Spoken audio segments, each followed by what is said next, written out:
ओम शांति। 16 अक्टूबर 2024 के ईश्वरीय महावाक्य। पहले सुनते हैं आज की मुरली से होमवर्क। बाबा ने कहा, तुम माता पिता के सम्मुख आए हो अपार सुख पाने। बाप तुम्हें घनेरे दुखों से निकाल घनेरे सुखों में ले जाते हैं। जैसे बाप परफेक्ट है, ऐसे स्वयं को परफेक्ट बनाना है। पवित्रता को धारण कर अपनी चलन सुधारनी है। सच्चे सुख शांति का अनुभव करना है। सृष्टि के आदि मध्य अंत का ज्ञान बुद्धि में रख ब्राह्मण सो देवता बनाने की सेवा करनी है। अपने ऊंचे भाग्य को कभी भूलना नहीं है। और अब सुनते हैं महावाक्यों को विस्तार से। मुरली का सार। मीठे बच्चे, तुम माता पिता के सम्मुख आए हो अपार सुख पाने। बाप तुम्हें घनेरे दुखों से निकाल घनेरे सुखों में ले जाते हैं। प्रश्न, एक बाप ही रिजर्व में रहते पुनर्जन्म नहीं लेते हैं, क्यों? उत्तर, क्योंकि कोई तो तुम्हें तमो प्रधान से सतो प्रधान बनाने वाला चाहिए। अगर बाप भी पुनर्जन्म में आए तो तुमको काले से गोरा कौन बनाए? इसलिए बाप रिजर्व में रहता है।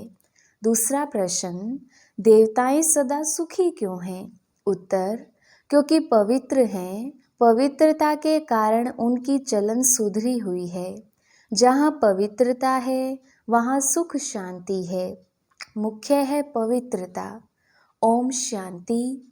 मीठे मीठे सिकिलदे बच्चों प्रति रूहानी बाप समझाते हैं। वह बाप भी है, माता पिता भी है। तुम गाते थे ना, तुम माता पिता हम बालक तेरे, सब पुकारते रहते हैं। किसको पुकारते हैं? परम पिता परमात्मा को।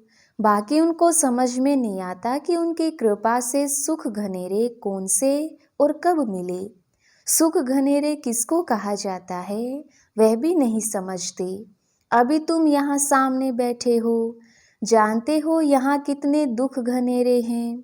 यह है दुख धाम, वह है सुख धाम। किसकी बुद्धि में नहीं आता है कि हम 21 जन्म स्वर्ग में बहुत सुखी रहते हैं। तुमको भी पहले यह अनुभव नहीं था। अभी तुम समझते हो हम उस परम पिता परमात्मा माता पिता के सामने बैठे हैं। जानते हो हम 21 जन्मों के लिए स्वर्ग की बादशाही प्राप्त करने के लिए ही यहाँ आते हैं। बाप को भी जान लिया और बाप द्वारा सारे सृष्टि चक्र को भी समझ लिया है। हम पहले घनेरे सुख में थे, फिर दुख में आए। यह भी नंबरवार हर एक की बुद्धि में रहता है।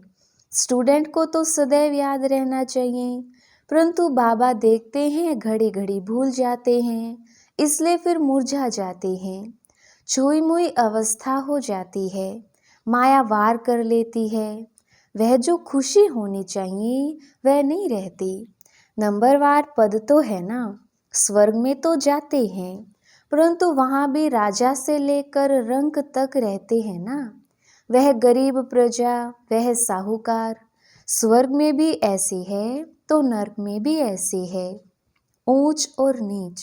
अभी तुम बच्चे जानते हो हम पुरुषार्थ करते हैं सुख घनेरे पाने के लिए। इन लक्ष्मी नारायण को सबसे जास्ती सुख घनेरे हैं ना। मुख्य है पवित्रता की बात। पवित्रता के सिवाय पीस और प्रोस्पेरिटी मिल नहीं सकती। इसमें चलन बहुत अच्छी चाहिए। मनुष्य की चलन सुधरती है पवित्रता से। पवित्र हैं तो उनको देवता कहा जाता है। तुम यहाँ आए हो देवता बनने के लिए। देवताएं सदा सुखी थे, मनुष्य कोई सदा सुखी हो ना सके। सुख होता ही है देवताओं को। इन देवताओं की ही तुम पूजा करते थे ना, क्योंकि पवित्र थे। सारा मदार है पवित्रता पर। विघ्न भी इसमें ही पड़ते हैं। चाहते हैं दुनिया में पीस हो। बाबा कहते हैं सिवाय पवित्रता के शांति कभी हो ना सके। पहले पहले मुख्य है ही पवित्रता की बात। पवित्रता से ही सुधरी हुई चलन होती है। पतित होने से फिर चलन बिगड़ती है। समझना चाहिए अब हमको फिर से देवता बनना है तो पवित्रता जरूर चाहिए। देवताएं पवित्र हैं तब तो अपवित्र मनुष्य उनके आगे माथा टेकते हैं। मुख्य बात है पवित्रता की। पुकारते भी ऐसे हैं, हे पतित पावन आकर हमको पावन बनाओ। बाप कहते हैं काम महाशत्रु है, इन पर जीत पहनो। इन पर जीत पाने से ही तुम पवित्र बनेंगे।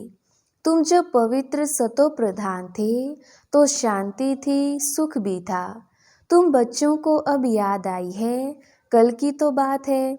तुम पवित्र थे तो अथाह सुख शांति सब कुछ था। अब फिर तुमको यह लक्ष्मी नारायण बनना है। इसमें पहली मुख्य बात है संपूर्ण निर्विकारी बनना। यह तो गायन है, यह है ज्ञान यज्ञ। इसमें विघ्न तो जरूर पड़ेंगे। पवित्रता के ऊपर कितना तंग करते हैं। आसुरी संप्रदाय और दैवी संप्रदाय भी गाई हुई है।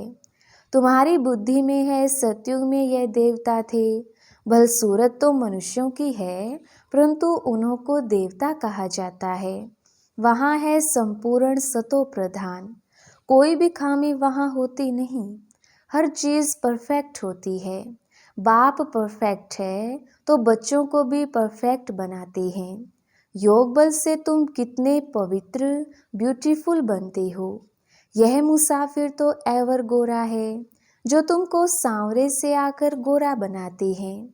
वहाँ नेचुरल ब्यूटी होती है, खूबसूरत बनाने की दरकार नहीं रहती। सतो प्रधान होते ही हैं खूबसूरत, वही फिर तमो प्रधान होने से काले हो पड़ते हैं। नाम ही है श्याम और सुंदर।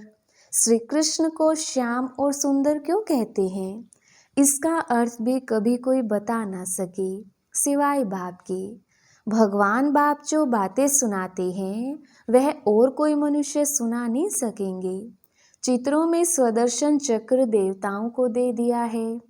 बाप समझाते हैं, मीठे मीठे बच्चों, स्वदर्शन चक्र की तो देवताओं को दरकार नहीं। वह क्या करेंगे शंख आदि। स्वदर्शन चक्रधारी तुम ब्राह्मण बच्चे हो, शंख ध्वनि भी तुमको करनी है। तुम जानते हो अब विश्व में कैसे शांति स्थापन हो रही है। साथ में चलन भी अच्छी चाहिए। भक्ति मार्ग में भी तुम देवताओं के आगे जाकर अपनी चलन का वर्णन करते हो ना, परंतु देवताएं कोई तुम्हारी चलन को सुधारते नहीं हैं। सुधारने वाला और है, वह शिव बाबा तो है निराकार। उनके आगे ऐसे नहीं कहेंगे कि आप सर्वगुण संपन्न हो। शिव की महिमा ही अलग है, देवताओं की महिमा गाते हैं, परंतु हम ऐसे कैसे बने। आत्मा ही पवित्र और अपवित्र बनती है ना। अब तुम्हारी आत्मा पवित्र बन रही है। जब आत्मा संपूर्ण बन जाएगी तो फिर यह शरीर पतित नहीं रहेगा, फिर जाकर पावन शरीर लेंगे। यहाँ तो पावन शरीर हो ना सके। पावन शरीर तब हो जब प्रकृति भी सतो प्रधान हो। नई दुनिया में हर एक चीज सतो प्रधान होती है। अभी 5 तत्व तमो प्रधान है, इसलिए कितने उपद्रव होते रहते हैं। कैसे मनुष्य मरते रहते हैं। तीर्थ यात्रा पर जाते हैं, कोई एक्सीडेंट हुआ मर पड़ते। जल पृथ्वी आदि कितना नुकसान करते हैं। यह सब तत्व तुमको मदद करते हैं। विनाश में अचानक बाढ़ आ जाती, तूफान लगते, यह है नेचुरल आपदाएं। वह बॉम्ब्स आदि जो बनाते हैं वह भी ड्रामा में नोंद है। उनको ईश्वरीय आपदाएं नहीं कहेंगे, वह तो मनुष्यों के बनाए हुए हैं। अर्थक्वेक आदि कोई मनुष्यों के बनाए हुए नहीं हैं।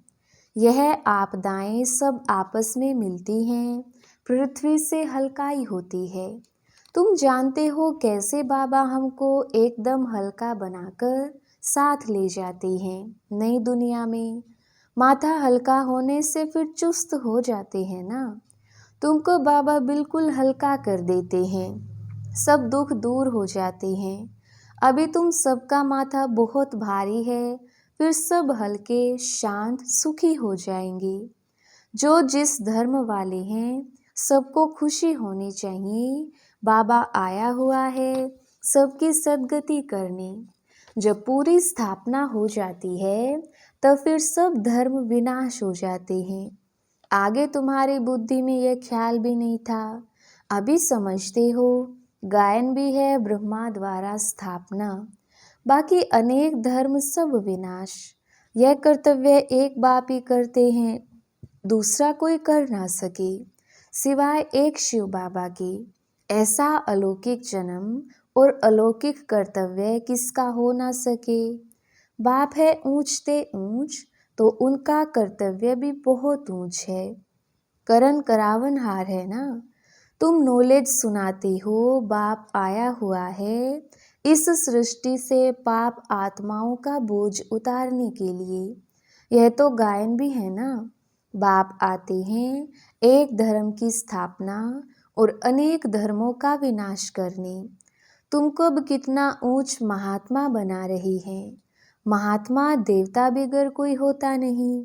यहाँ तो अनेकों को महात्मा कहते रहते हैं, परंतु महात्मा कहा जाता है महान आत्मा को। राम राज्य कहा ही जाता है स्वर्ग को। वहाँ रावण राज्य ही नहीं तो विकार का सवाल भी नहीं उठ सकता, इसलिए उसको कहा जाता है संपूर्ण निर्विकारी। जितना संपूर्ण बनेंगे उतना बहुत समय सुख पाएंगे। अपूर्ण तो इतना सुख पा ना सके। स्कूल में भी कोई संपूर्ण कोई अपूर्ण होते हैं, फर्क दिखाई पड़ता है।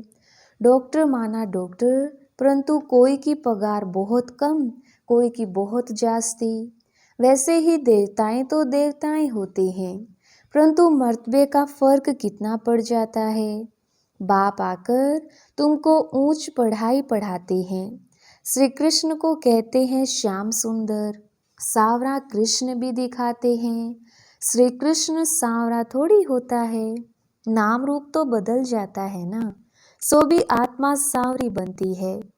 भिन्न नाम रूप देश काल अभी तुमको समझाया जाता है। तुम समझते हो बरोबर हम शुरू से लेकर कैसे पार्ट में आए हैं। पहले देवता थे, फिर देवता से असुर बने। बाप ने 84 जन्मों का राज भी समझाया है, जिसका और कोई को पता नहीं है। बाप ही आकर सब राज समझाते हैं। बाप कहते हैं मेरे लाडले बच्चे, तुम हमारे घर में रहते थे ना, तुम भाई भाई थे ना, सब आत्माएं थी, शरीर नहीं था। बाप था और तुम भाई भाई थे, और कोई संबंध नहीं था। बाप तो पुनर्जन्म में आते नहीं, वह तो ड्रामानुसार रिजर्व रहते हैं, उनका पार्ट ही ऐसा है। तुमने कितना समय पुकारा है वह भी बाप ने बताया है। ऐसे नहीं द्वापर से पुकारना शुरू किया है, नहीं, बहुत समय के बाद तुमने पुकारना शुरू किया है।